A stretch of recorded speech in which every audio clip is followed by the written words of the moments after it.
पूर्व राष्ट्रपति डॉक्टर सर्वपल्ली राधाकृष्णन मेरी तरह कोई व्यक्ति जो किसी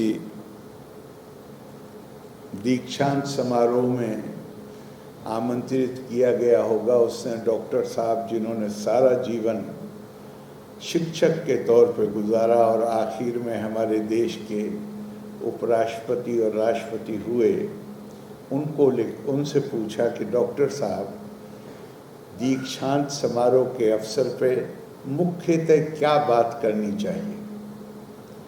तो डॉक्टर राधाकृष्णन ने जवाब दिया कि मैंने बहुत दीक्षांत समारोह में मैं गया हूँ, बोला हूँ, लेकिन मुझे गुरु द्रोणाचार्य ने जो पाठ पहले दिन अपने छात्रों को दिया था, उससे ज़्यादा सशक्त कोई संदेश नज़र नहीं आता जिसको दीक्षांत समारोह में दिया जा सके। जब 100 कौरव और 5 पांडवों की शिक्षा शुरू हुई तो पहले दिन गुरु ने उन्हें कहा, सत्यम वद धर्मम चर, सत्य बोलो और धर्म के अनुसार आचरण करो। धर्म क्या है?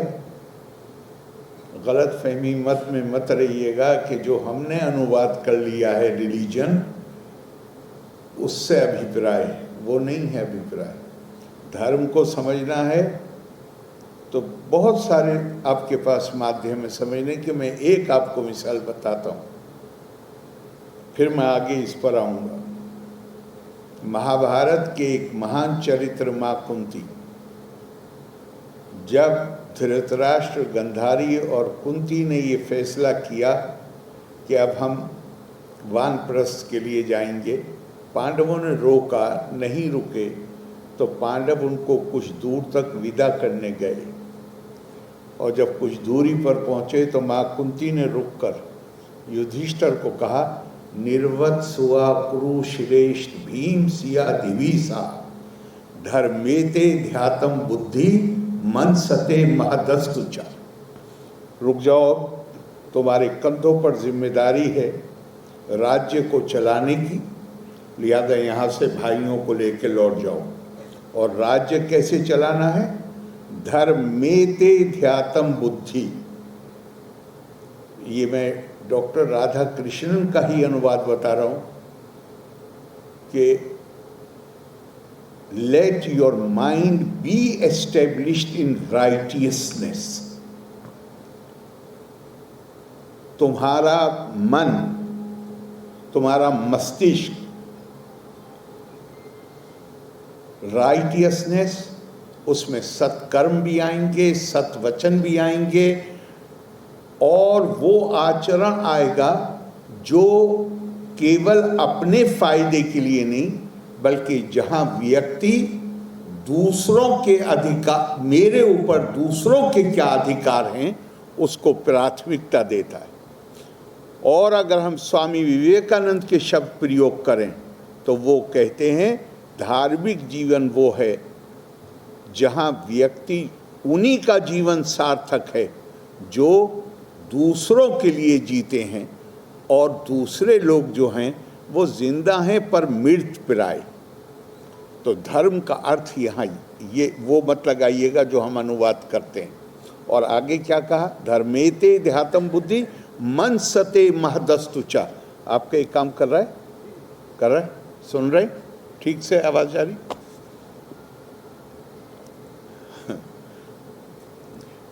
किसी पहले मैं आपको इसको कंप्लीट कर दूं। मन सते महदस्तुचा, और तुम्हारा दिल इतना बड़ा होना चाहिए जिसमें हर पृष्ठभूमि का, हर तरह के लोग उसके अंदर समा सके, तुम सबका समान रूप से सम्मान कर सके। ये धर्म का अर्थ है। तो यहाँ गुरु द्रोणाचार्य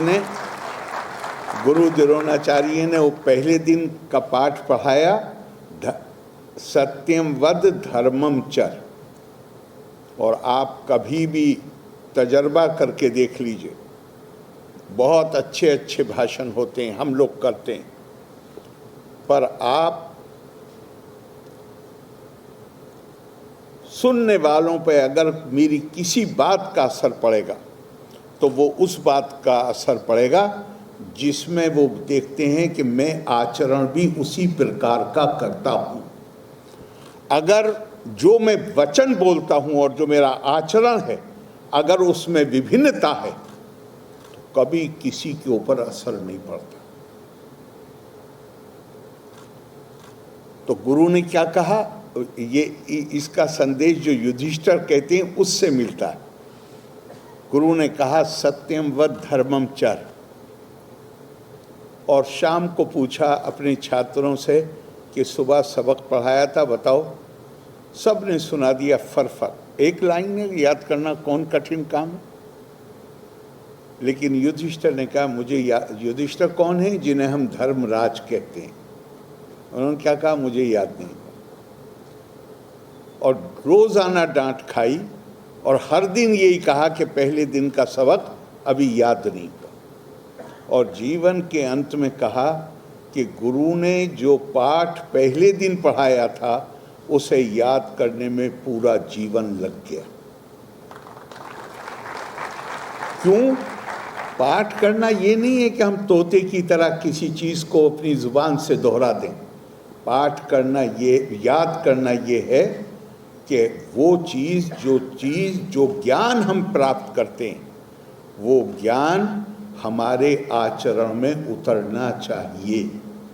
तब हमें ये अधिकार है कहने का कि हमने ज्ञान प्राप्त किया है, वरना तो हमें अधिकार नहीं है, हम साक्षर हुए हैं।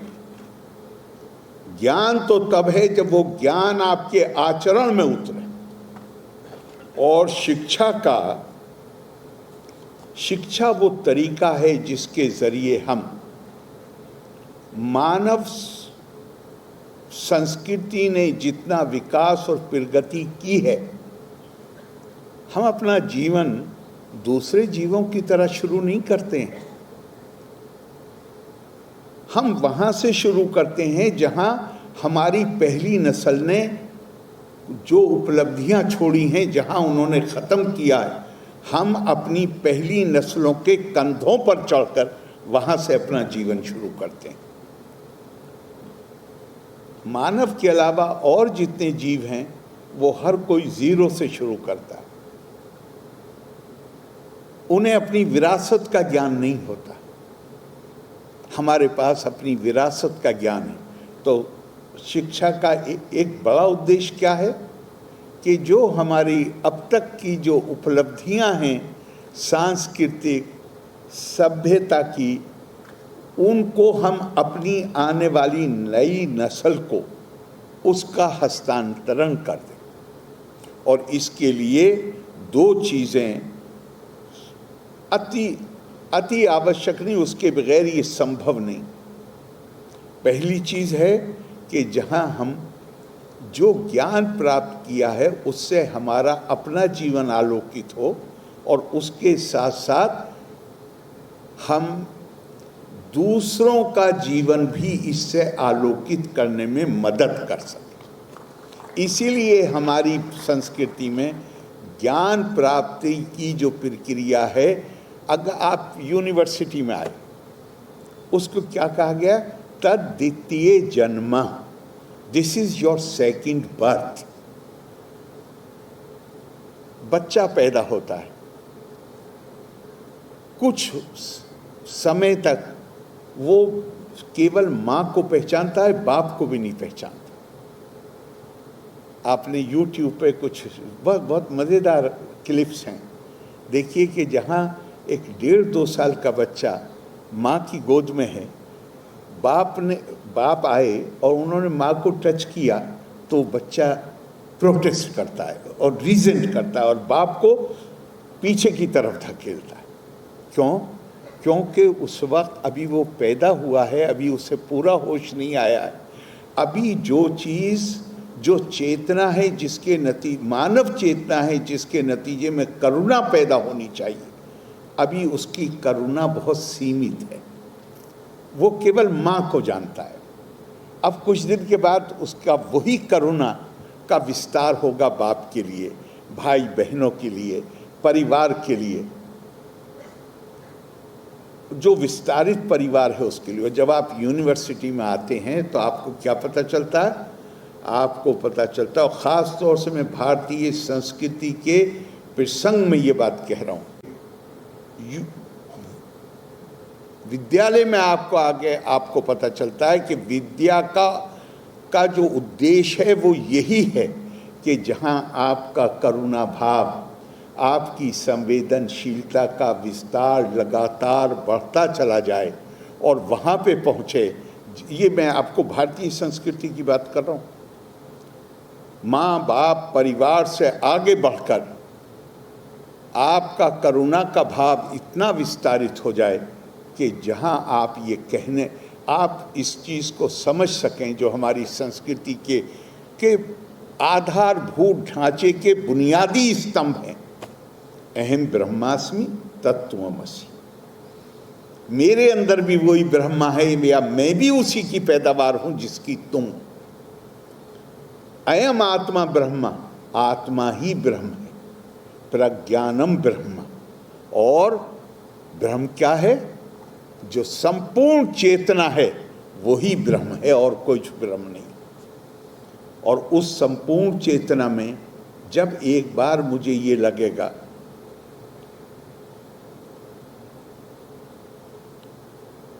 एषा देवो मनसा इदम, या मैं दूसरा बताता हूँ आपको कि जहाँ यो माँ पश्यति सर्वत्र सर्वम चा मयि पश्यति, जो हर तरफ उसी एक को देखे, वो वास्तव हम इन आंखों से नहीं देख सकते। इन आंखों से हम उन तरंगों को नहीं देख सकते जो मोबाइल फोन यूज करके हम दूसरे से बात करने के लिए करते हैं। कैसे देखते हैं उन तरंगों को? ज्ञान की शक्ति से देखते हैं, महसूस करते हैं। इसी तरह वो जो आत्मिक बंधन है जिसकी बात भारतीय संस्कृति करती है, उसे हम उस आत्मा को आंखों से नहीं देख सकते। वो मैं थोड़ा सा मिस कर रहा था, अब याद आ गया। एषा देवो विश्वकर्मा महात्मा, वो जो देव है सदा हमारे सबके दिलों में रहता है। उसमें कोई भेदभाव नहीं किया गया है, और वो इस हद तक रहता है कि हमारी संस्कृति हमें ये कहती है, मनसा एवा इदम आपता व्ययम नाही अस्ति नाना किंचन मृत्योसा मृत्युं गच्छति या इहा नानेवा पश्यति। वो इस हद तक कहते, हमें कहा गया है। इस हॉल में बैठे हुए लोग यहाँ वो भी हो सकते हैं जो एक ही माँ बाप से के बच्चे हैं, लेकिन हर व्यक्ति विभिन्न है, केवल रूप रंग में नहीं। उसकी इच्छाएं भी थोड़ी बहुत अलग होती हैं, उसकी पसंद भी थोड़ी बहुत अलग होती है। ये वास्तविकता है। हमारी संस्कृति कहती है इसका सम्मान करो, इसको स्वीकार करो, लेकिन साथ में कहती है यहाँ रुको मत। फिर क्या करो? इस सामने से दिखाई देने वाली विभिन्नताओं के पीछे छुपी हुई वास्तविक एकता को देखने की क्षमता अपने अंदर पैदा करो। उस वास्तविक एकता को जब देख लोगे तो फिर हमारे क्या कहा गया, जो मैंने अभी आपको बताया कि मनसा एवा इदम आपता व्ययम नेहा नाना अस्ति किंचना मृत्योसा मृत्युं गच्छति या इहा नानेवा पश्यति।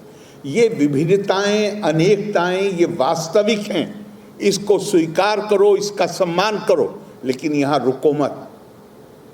जो कोई इनको वास्तविक समझेगा वो मृत्यु से मृत्यु में यात्रा करता रहेगा, अर्थात मोक्ष को कभी प्राप्त नहीं होगा। अब अगर मैं आपको आपके रूप रंग की विविधता को मैं स्वीकार कर रहा हूँ, सम्मान कर रहा हूँ, लेकिन दिल में मेरे अंदर है कि ये आपका वास्तविक स्वरूप नहीं है। आपका वास्तविक स्वरूप जो है वो तो आपका है मनोबुद्ध अहंकार चित्तानी न हम न चा शुरोत्र जीवे न चा घ्राण नेत्रे न चा व्योम भूमि न तेजो न वायु चिदानंद रूपा शिवो हम शिव। आपका वास्तविक रूप आत्मा है, मेरा वास्तविक रूप आत्मा है। मेरा और आपका बंधन है, आपके अंदर दिव्यता है, वही दिव्यता मेरे अंदर है। जिस दिन मैं ये स्वीकार कर लूँगा उस दिन ये संभव है कि मैं आपके पैर के ऊपर पैर रख सकूं, मैं आपको कोई पीड़ा पहुंचाने का मन में विचार भी ला सकूं। भारतीय संस्कृति का अगर कोई अंतर है तो वो यही है। मैं किसी को कम करके नहीं देख रहा हूं, लेकिन जो भारतीय संस्कृति की विशेषता है वो ये है कि ये ना रूप रंग से परिभाषित होती है, ना भाषा से परिभाषित होती है, ना लिंग से परिभाषित होती है, ना कोई भी ऐसी चीज़ जो मानव और मानव के बीच में वो वास्तविकताएं, हम उसका सम्मान करेंगे, हमसे कहा जाता है, लेकिन अपने आप को परिभाषित किया है आत्मा से। और इसी नाते आप गौर करिए, अभी हाल में G20 हुआ तो हमारे माननीय प्रधानमंत्री जी ने ध्येय वाक्य क्या दिया? वसुदेव कुटुंबकम। ये संस्कृति हमसे कहती है पूरी मानव जाति को, पूरी दुनिया को अपना परिवार मानो, और लेकिन परिवार के लिए कुछ करने की जिम्मेदारी हमारी है। अगर परिवार के लिए कुछ करने की जिम्मेदारी है तो हमें दुनिया में अपने अंदर शक्ति के बगैर कुछ नहीं होता, और शक्ति की प्राप्ति का सबसे बड़ा माध्यम सरस्वती, ज्ञान सबसे बड़ा माध्यम। स्वामी रंगनाथ नंद ने अपने एक लेक्चर में कहा, और मुझे वो दिमाग में इस जगह हम सुनते आए थे कि सरस्वती और लक्ष्मी साथ नहीं होती। उन्होंने कहा बिल्कुल गलत। उनका Saraswati pure science, Lakshmi applied science.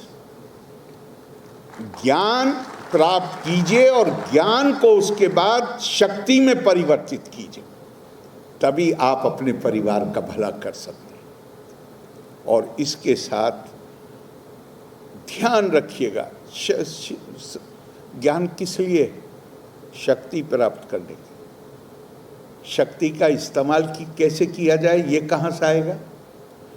इसलिए कि अगर दुनिया के इतिहास पर नज़र डालिए तो जितना नुकसान मानवता को ज्ञान जिनके पास था उन्होंने पहुंचाया है, उतना अज्ञानियों ने नहीं पहुंचाया। उतना नुकसान जितना खून उन लोगों की वजह से बहा है जो अपने आप को ज्ञानी कहते थे, उतना अज्ञानियों की वजह से नहीं बहा। उसका कारण क्या है? शक्ति तो आपने प्राप्त कर ली, आपको आज डिग्री मिल गई, आपका रिकॉग्निशन हो गया। अब इस शक्ति का प्रयोग कैसे करना है? साक्षरो विपरीतत्वे राक्षसो भवति ध्रुवम। चाहे जितने पढ़े लिखे हों, अगर संस्कार नहीं होंगे, अगर ये आत्मबोध नहीं होगा मैं क्या हूं, तो फिर इसकी संभावनाएं बढ़ जाती हैं कि मैं अपनी शक्ति का प्रयोग केवल अपने स्वार्थ के लिए करूंगा, उसमें चाहे दूसरे किसका कितना भी नुकसान। और अगर मेरे पास वो आत्मबोध है जो भारतीय संस्कृति का जिस पर जोर है, तो फिर मैं ये जानूंगा कि मैं अगर किसी को भी पीड़ा पहुंचाऊंगा तो वो पलट के पीड़ा मेरी तरफ आएगी।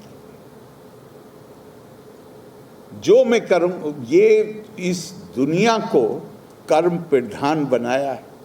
जो कर्म मैं करूंगा वो पलट के मेरे पास आएगा, और उस पीड़ा को जो मैंने किसी और को दी है वो पीड़ा से आखिरकार मुझे खुद जूझना पड़ेगा। और ध्यान रखिएगा, ये वो संस्कृति है जो इंसानों को तो छोड़ दीजिए, जिनको हम देवता इस संस्कृति में देवता माना गया है, महात्मा माना गया, वो भी अपने कर्मों के फलों से मुक्त नहीं रह सकते।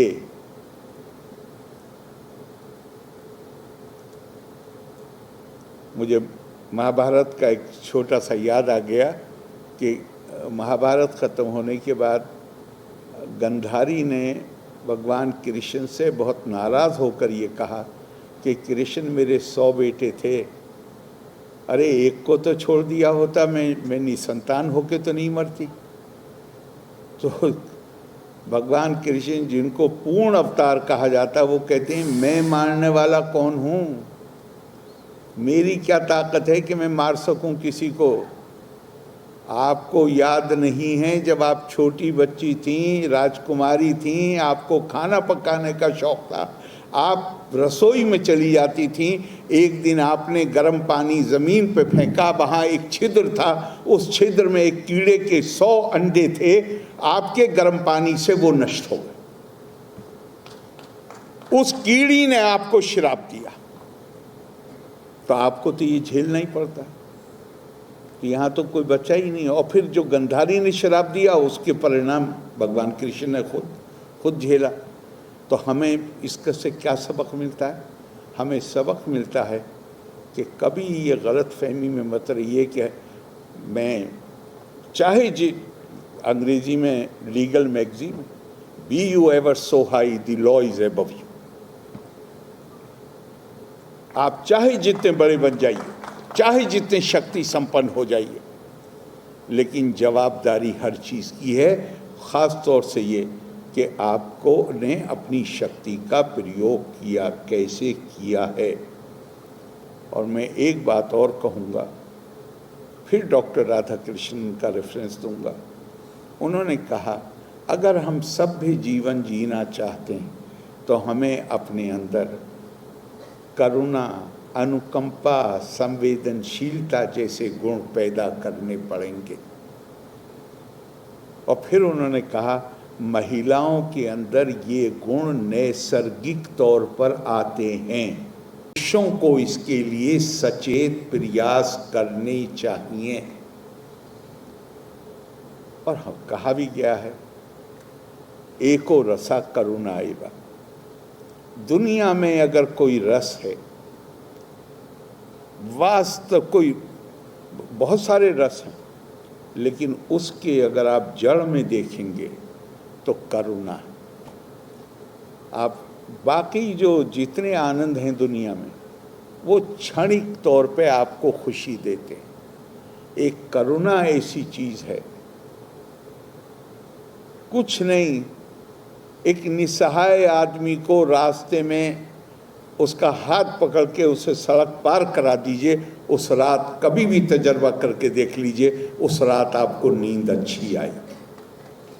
और जब उसके बारे में सोचेंगे तो आपके मन में एक आनंद का भाव पैदा होगा। इंसानियत, मानवता, मानवता और कुछ नहीं, मानवता यही है कि हमारे दिल में एक दर्द दिल के वास्ते पैदा किया इंसान को, वरना तात के लिए कुछ कम न थे करो भाई। जितने जीव हैं, जिसको जिस काम के लिए पैदा किया गया है वो काम कर रहे हैं, यही उनकी पूजा अर्चना।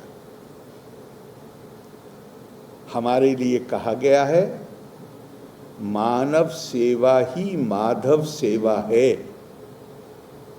इंसान के लिए हमारे दिल में दर्द पैदा हो जाए और हम उसके लिए कुछ करें। ये सर्वशास्त्र पुराणेषु व्यासस्य वचनम दुर्वम परोपकारस्तु पुण्याय पापाय परपीड़न। मुझे पूरा विश्वास है, उम्मीद है कि आप ने जो आज आपकी उपलब्धि है, आगे के आने वाले दिनों में आप इससे और ज़्यादा आप उपलब्धियां प्राप्त करेंगे, इससे ज़्यादा आप सक्षम बनेंगे और आपकी क्षमता का प्रयोग देश को आगे बढ़ाने के लिए होगा, मानवता की सेवा के लिए होगा। और आखिरी बात ये मैं आपसे कह रहा हूँ कि ध्यान करिएगा, पश्चिमी दुनिया जो है वो कभी ये नहीं चाहते थे कि दुनिया में के और हिस्सों में कोई देश आणविक शक्ति बने। हमें भी विरोध झेलना पड़ा जब हमने वो प्रयोग किए तो, और देशों ने भी किए, उनको भी विरोध करना पड़ा, सामना करना पड़ा। लेकिन ध्यान करिए, किसी ने दुनिया में जो विरोध कर रहे थे वो ये चाहते थे कि पश्चिम के बाहर ये शक्ति किसी और के पास ना आए। उन्होंने भारत के लिए ये कभी नहीं कहा कि भारत गैर जिम्मेदार तरीके से आचरण कर सकता है। वो सिर्फ ये चाहते थे हमारे अलावा औरों के पास ना हो। और भारत को छोड़ के जो और देश हैं जिन्होंने वो प्रयोग किए, उनका ये तो रोग स्टेट्स हैं, ये तो पता नहीं कहाँ पे चला देंगे बम को। भारत के लिए नहीं कहा। क्यों नहीं कहा भारत के लिए? कि हमारा इतिहास हम गर्व से कहते हैं भारत ने कभी किसी के ऊपर हमला नहीं किया। नहीं, ये कोई हमारा ये नहीं है कि हम ज़्यादा अच्छे हैं औरों से। हमारी संस्कृति इजाज़त नहीं देती कि हम किसी के ऊपर भी, हमारी संस्कृति तो हमें कहती है कि हम सब आत्मा के बंधन से बंधे हुए हैं। और सिर्फ इंसान नहीं, कहते पेड़ पौधे को भी कष्ट देना आपका अधिकार नहीं है, उसकी भी इजाज़त नहीं, उसके अंदर भी आत्मा है, जानवरों के अंदर भी आत्मा है। आप अकारण किसी को कष्ट नहीं दे सकते। और यही भारत की जो संस्कृति है। माननीय प्रधानमंत्री जी ने कहा, 2-3 साल पहले की बात है, लाल किले से जो 5 प्रण उन्होंने कहे, उसमें सबसे पहला था और मुझे सबसे इम्पोर्टेंट लगता है, अपनी संस्कृति का बोध और उस पर गर्व करना। हमारी संस्कृति, उसका महत्व है। वो महत्व तभी हम समझ सकते हैं जब हमें उसका पूरी तरह बोध हो, उसका ज्ञान हो। मैं आप सबको अपनी तरफ से आने वाले जीवन के लिए बहुत शुभकामनाएं देता हूं। लोका समस्ता सुखिनो भवन्तु। धन्यवाद। जय हिंद।